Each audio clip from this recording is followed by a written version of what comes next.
Actually, Jenny's the only one who understands the whole thing and doesn't make me feel guilty about it or anything. And she's the only one I'd ever change my mind for. Well, I assume it goes back to your long-time desire to start a new life. Yeah. Sadie, it's kind of like I'm divorcing 3 people or something. Brad makes me feel like it's going to upset Jenny so much that she'll never get over the pain. Oh, now, you can't live your life for other people. We all know that. Brad Vernon certainly does, because he has very little time for living for anybody except himself. Well, I know, Sadie, but I feel guilty about it anyway.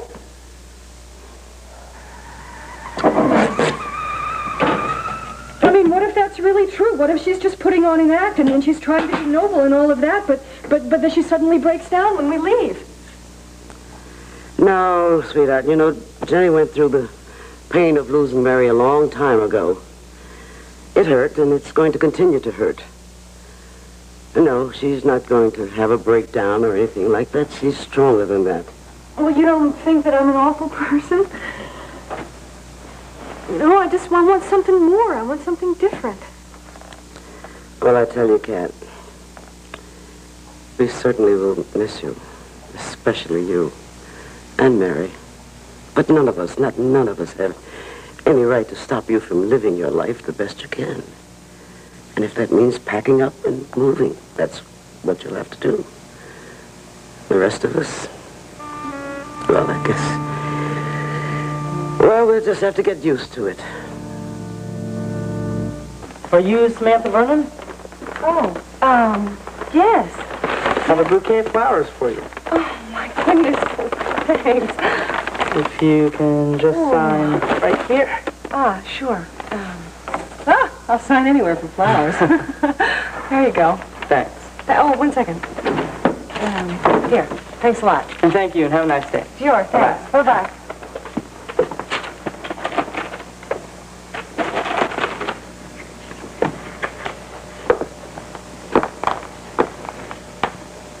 You're welcome. Oh, Sam. That message wasn't supposed to make you frown like that. Sorry, I had to cancel our 6 o'clock dinner engagement. How about dining at 9 tonight instead? That's it. Well, you've hardly had time to land, have you? Oh, I know. The trip to Atlantic City was a waste. Just a quick in and out.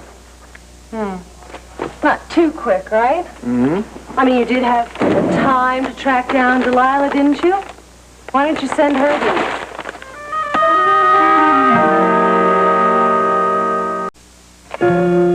Sam, I don't understand.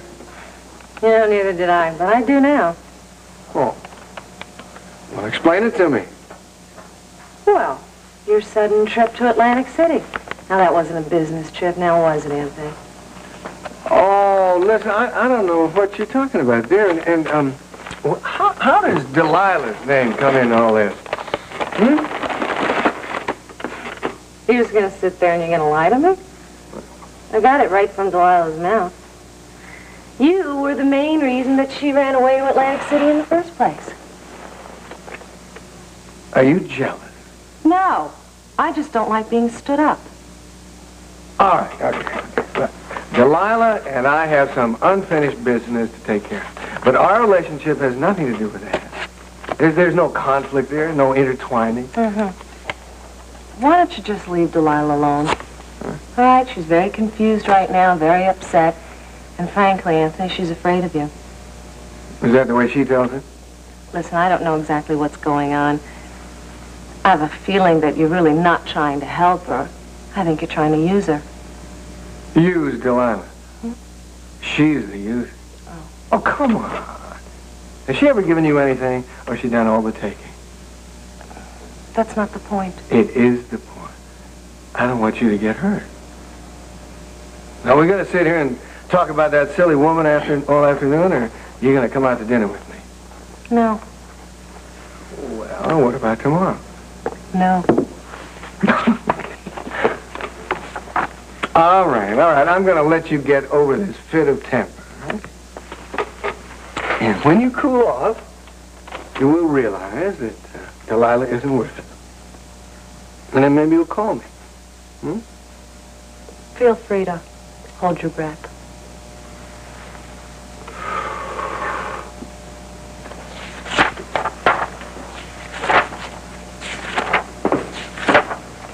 Creep. The Cougars are leading the ball game 31-30 with 15 seconds in the game. Lowndes is deep for the kickoff and the football's in the air, floating end over end to Lowndes. He catches it on his own 1-yard line. He starts upfield. He's at the 10. Veers left to the 20. He could go all the way. He's at the 30. He dropped the ball. I don't believe it. The ball is bouncing all over the field. Lowndes has it. No, he doesn't have it. There's a pileup, and Davies gets possession. Somebody stop the other way. He's at the 10. Davies is bounced out of bounds at the 8-yard line. The clock is stopped. 3 seconds to go in the game, and because of Alec Lowndes' fumble, the Cougars are in trouble. You see, that Lowndes was running at half speed anyway. He's running much better in the first half. It's like he fell apart. Lowndes is having trouble getting up. Those ribs must be hurting him a whole lot. Now the trainer's with him. Uh-oh, he's pushing the trainer away. Walking off the field by himself, obviously. He's got nobody to blame but himself. That's the stupidest damn thing I ever saw. The Mustangs are sending in their field goal unit for the second time this quarter. Reginald Whitten, the Mustang kicker, coming on the field now. There's the kick. It's up. It's high enough. It's long enough. It's good. There's the gun. The game is over. The Mustangs win 33-30. I tell you something, that is the reason I fired Coach Barton, the same reason Bo should fire him. Putting in Lowndes when he shouldn't. Get Bo on the phone. Oh, no. Not again, Asa. Oh, all right. I'll tell you something, though. When I see him, I'm going to tell him how I feel. I mean, with that young stallion on the bench there, just raring to go, and he puts in an injured player, the most important play of the whole game. Wonder how Bo's going to handle this. I'll tell you something. You know, those Cougars may find out tonight that Bo's got the same temper as his old man.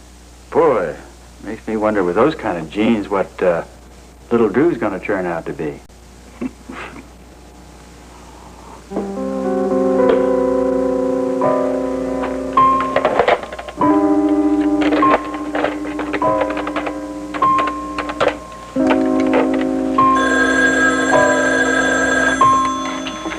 Hey, guys. Yeah, boss. I just finished listening to the end of the game. I think you ought to take Mr. Lowndes a little something to show our appreciation for playing such a really fine game. All right, I'm on my way. I'll talk to you later.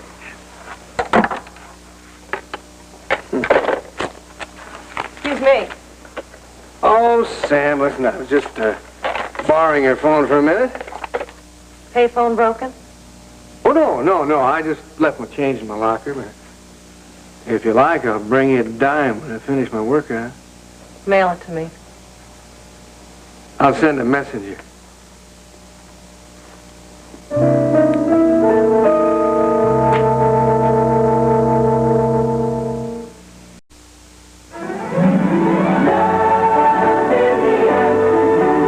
On All My Children, Maybe we should just call off this whole wedding, Tony. as Jenny ends her romance, is Greg beginning a new one. You're a very important part of my life now. I love you, Greg. And on General Hospital, Luke Spencer has made a remarkable comeback. Port Charles is filled with Election Day surprises, We're getting married. and everyone comes up a winner. Plus, celebrate ABC Daytime's 25th anniversary all this week.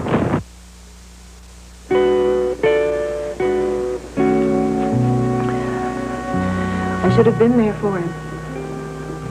Sweetheart, he's probably so mad at himself he wouldn't want you around. He could hardly get up off of the ground. I hope one of those ribs aren't broken. Well, I know his pride is hurt, that's for sure. He's going to be very difficult to live with this week. He can't put that behind him.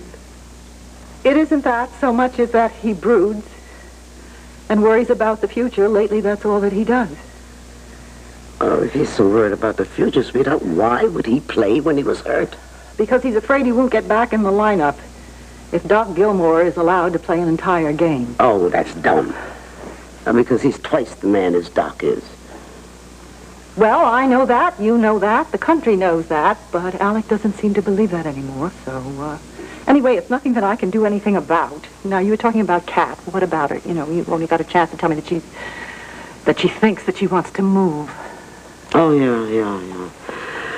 Well, it's a decision affecting a lot of people, and none of them seem to be too happy.